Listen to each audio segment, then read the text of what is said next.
دوستو، خلافت عثمانیہ کا دور ہماری تاریخ کا وہ سنہری زمانہ ہے جو ہمیں اس بات کا یقین دلاتا ہے کہ مسلمان ایک مرتبہ پھر سارے دنیا پر حکومت کر سکتے ہیں۔ ڈرامہ سیریل ارطغرل غازی کا پاکستان میں ریکارڈ توڑ مقبولیت کے بعد خلافت عثمانیہ کے بارے میں لوگوں کی دلچسپی اور بھی بڑھ گئی ہے۔ تو شروع کرتے ہیں آج کی ویڈیو۔ 656 ہجری بمطابق 1258 عیسوی میں ترک سردار ارطغرل غازی کے ہاں ایک بیٹا پیدا ہوا جس کا نام عثمان رکھا گیا۔ یہ عین وہی وقت تھا جب منگولوں کے لشکر نے ہلاکو خان کی قیادت میں خلافت عباسیہ کے دارالحکومت بغداد کی اینٹ سے اینٹ بجا رہا تھا۔ ایک ایسے وقت میں جب امت مسلمہ اپنے بدترین دور سے گزر رہی تھی اور تتاریوں کے ہاتھوں ایک کے بعد ایک شہر تباہ ہو رہا تھا، تو ایسے وقت میں امت مسلمہ کی ایک نئی اور عظیم الشان سلطنت کا بانی اس دنیا میں اپنی آنکھیں کھول چکا تھا۔ عثمان غازی جب جوانی میں تھے تو اس وقت ایک مشہور ترک عالم اور پراثر صوفی شیخ ادب علی ہوا کرتے تھے۔ شیخ ادب علی عثمان غازی کے والد ارطغرل غازی کے پرانے دوست بھی تھے۔ ادب علی اکثر و بیشتر ارطغرل غازی کے ساتھ بات کرتے۔ عثمان کی دینی تربیت میں شیخ ادب علی کا بھی ہاتھ تھا۔ اس کے علاوہ عثمان غازی کئی بار شیخ کے مہمان بھی رہے۔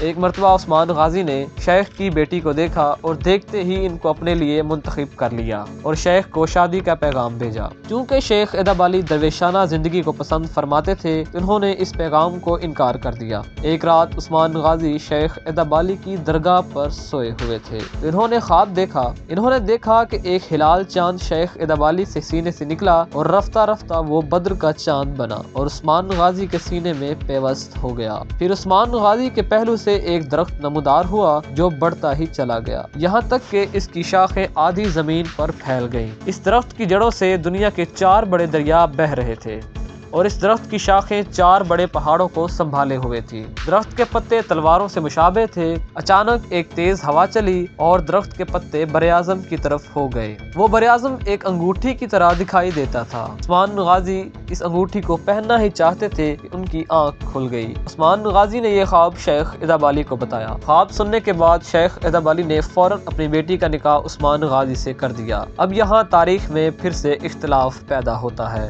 اس کے مطابق شیخ ادب علی کی بیٹی مال خاتون ہی تھیں اور انہی کے بطن سے اورحان غازی کی پیدائش ہوئی۔ کچھ کے مطابق وہ عثمان غازی کی دوسری بیوی رابعہ بالا خاتون تھیں جن سے ان کا دوسرا بیٹا علاء الدین پیدا ہوا اور مال خاتون کے والد عمر بے ہیں۔ بہرحال اس خواب سے سبھی متفق ہیں۔ یہ خواب عثمان's ڈریم کے نام سے جانا جاتا ہے جو خدا کی طرف سے سلطنت عثمانیہ کا خدائی اشارہ تھا۔ عثمان غازی کی اس خواب کو بہت اچھا سمجھا گیا اور بعد کے لوگوں نے اس کی تعبیر یہ بتائی کہ 4 دریا، دریائے دجلہ، دریائے فرات، دریائے نیل اور دریائے ڈینوب تھے اور 4 پہاڑ کوہ طور، کوہ بلقان، کوہ قاف اور کوہ اطلس تھے۔ بعد میں عثمان غازی کی اولاد کے زمانے میں چونکہ سلطنت ان پہاڑوں اور دریاؤں تک پھیل گئی تھی اس لیے یہ خواب سلطنت عثمانیہ کے وسعت کے متعلق ایک پیشین گوئی تھی۔ شہر سے مطلب قسطنطنیہ کا شہر جسے عثمان غازی تو فتح نہ کر سکا لیکن بعد میں ان کی اولاد نے شہر فتح کیا۔ ارطغرل غازی کی ولی عہد عثمان غازی اول نے اپنے والد ارطغرل کی وفات کے بعد 27 ستمبر 1299 کو اپنی ریاست کے حکمران بن گئے۔ پونیا پر منگولوں کے قبضے اور سلجوقی سلطنت کے خاتمے کے بعد عثمان غازی کی جاگیر خود مختار ہو گئی جو بعد میں سلطنت عثمانیہ کہلائی۔ عثمان غازی کی جاگیر کی سرحد قسطنطنیہ کے بازنطینی سرحد سے ملی ہوئی تھی۔ یہ وہی بازنطینی حکومت تھی جو عربوں کے زمانے میں رومی سلطنت کے نام سے مشہور تھے جسے آپ ارسلان اور ملک شاہ کے زمانے سے سلجوقیوں نے بعد گزار کرا لیا۔ اب یہ بازنطینی سلطنت بہت کمزور اور چھوٹی ہو گئی تھی لیکن پھر بھی عثمان کی جاگیر کے مقابلے میں بہت بڑی اور طاقتور تھی۔ بازنطینی کلادار عثمان غازی کی جاگیر پر حملہ کرتے رہتے تھے جس کی وجہ سے عثمان غازی اور بازنطینی حکومتوں میں لڑائی شروع ہو گئی۔ عثمان غازی نے ان لڑائیوں میں بڑی بہادری اور قابلیت کا ثبوت دیا اور بہت سے علاقے فتح بھی کر لیے جن میں بروسا کا مشہور شہر بھی شامل تھا۔ عثمان غازی نے کاراجہ حصار قلعے کا محاصرہ کیا اور جلد ہی اس قلعے کو فتح کر لیا۔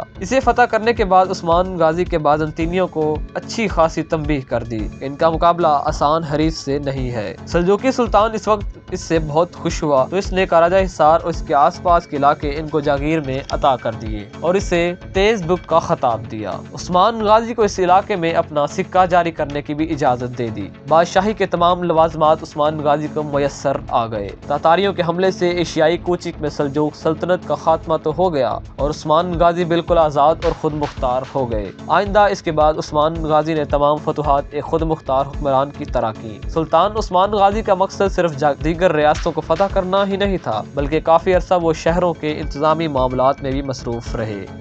حکومتوں کے مختلف شعبے قائم کیے، عوام کی فلاح کے لیے کام کیا۔ کچھ ترک سردار جنہوں نے عثمان کی اس خاموشی کو کمزوری سمجھا، وہ عثمان کی بڑھتی ہوئی طاقت سے خائف تھے۔ انہوں نے عثمان کے مفتوحہ علاقوں پر حملے شروع کر دیے، لیکن عثمان غازی نے یہ تمام سرداروں کی غلط فہمیاں دور کر دی۔ 1300 میں بورسا کے ایک ضلع کو فتح کر کے اپنی سلطنت کا دارالحکومت بنایا۔ 1301 میں سلطان عثمان نے بازنطینی شہنشاہ کی بڑی فوج کو کراجہ حصار کے مقام پر شکست دی۔ 6 سال کے اندر اندر بازنطینی قلعوں کو فتح کرتے ہوئے عثمان غازی بحر اسود تک جا پہنچا۔ بورسا، نیکیا اور نائکو میڈیا کے ارد گرد کے تمام علاقے فتح ہو گئے۔ ان حالات کو دیکھتے ہوئے بازنطینی شہنشاہ نے تاتاریوں کو اکسایا کہ وہ عثمان غازی پر حملہ کریں، اور انہوں نے ایسا ہی کیا۔ عثمان نے اپنے بیٹے اورحان غازی کو تاتاریوں کا مقابلہ کرنے کو بھیجا۔ اورحان نے تاتاریوں کو سخت شکست دی۔ یوں بازنطینیوں سمیت عثمان کے سب دشمنوں کی امیدوں پر پانی پھر گیا۔ عثمان غازی میں وہ سب اوصاف پائے جاتے تھے جو کہ ایک بانی کے لیے ضروری ہیں۔ آپ کی ہمت اور بہادری غیر معمولی تھی۔ جنگ میں اس طرح لڑتے کہ سپاہیوں میں نئی روح پھونک دیتے تھے۔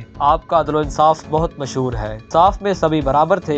آپ نے اپنی ذاتی دولت کبھی جمع نہیں کی، اپنے حصے کا مال غنیمت بھی بانٹ دیتے تھے۔ آپ کی وفات کے بعد آپ کے مکان میں سے کوئی سونا یا رقم وغیرہ نہیں ملی، صرف ایک کفتان، ایک نمکدان، ایک سوتی امامہ، لکڑی کا چمچ اور چند عربی گھوڑے ملے۔ البتہ ان کی ایک تلوار جو شیخ ادب علی نے دی تھی وہ آج بھی موجود ہے۔ سلطان عثمان کی یہ تلوار آنے والے ہر سلطان کو دی جاتی تھی، اور اس تقریب میں دعا کی جاتی تھی کہ اللہ آپ میں بھی عثمان غازی جیسی خوبیاں پیدا کرے۔ عثمان نے اپنے چچا دندار بے کو تیر مار کر خود ہلاک کیا۔ یہ سلطنت عثمانیہ میں اپنے ہی خاندان کا پہلا قتل تھا۔ دندار بے کو اس لیے مارا گیا کیونکہ وہ بازنطینی امراء سے اتحاد کر رہا تھا۔ اس کے علاوہ وہ فوج کے حوصلے بھی پست کر رہا تھا۔ سلطان کے اجلاس میں دشمن کو طاقتور کہہ کر ان سے جنگ نہ کرنے کا مشورہ بھی دیتا تھا۔ ہمیں آج کے لحاظ سے یہ قتل بہت معیوب نظر آئے گا، لیکن اس دور کے لحاظ سے یہ معمولی واقعہ تھا۔ سلطان نے اپنے دور کی سب سے پہلی مسجد بھی بنوائی۔ عثمان کے خاندان میں سے بہت بڑے بادشاہ ہوئے جنہوں نے اس کے خواب کو سچا ثابت کر دیا۔ تاریخ اسلام میں کسی خاندان کی حکومت اتنے عرصے تک نہیں رہی جتنے عرصے تک آل عثمان کی حکومت رہی، اور نہ ہی ایسے حکمران کسی اور خاندان میں پیدا ہوئے۔ 1317 میں عثمان غازی نے ایک اہم شہر بورسا کا محاصرہ کیا، اور یہ محاصرہ طول پکڑ گیا اور تقریباً 10 سال جاری رہا۔ عثمان غازی کی وفات کے متعلق مختلف روایات ہیں۔ کہا جاتا ہے کہ 1323 میں یا 1324 میں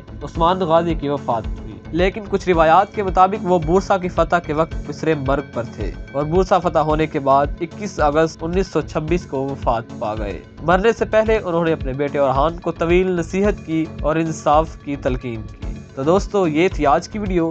ملتے ہیں نیکسٹ ویڈیو میں، تب تک کے لیے اللہ حافظ۔ اگر آپ کو ہماری یہ ویڈیو اچھی لگی ہو تو اس ویڈیو کو لائک اور اپنے دوستوں کے ساتھ فیس بک اور واٹس ایپ پر ضرور شیئر کیجیے گا، اور ابھی تک اگر آپ نے ہمارے اس چینل کو سبسکرائب نہیں کیا تو ضرور سبسکرائب کر لیجیے گا، اور بیل آئیکن کو کلک کرنا مت بھولیے گا تاکہ ہماری ویڈیوز سب سے پہلے آپ تک پہنچتی رہیں۔ Thanks for watching.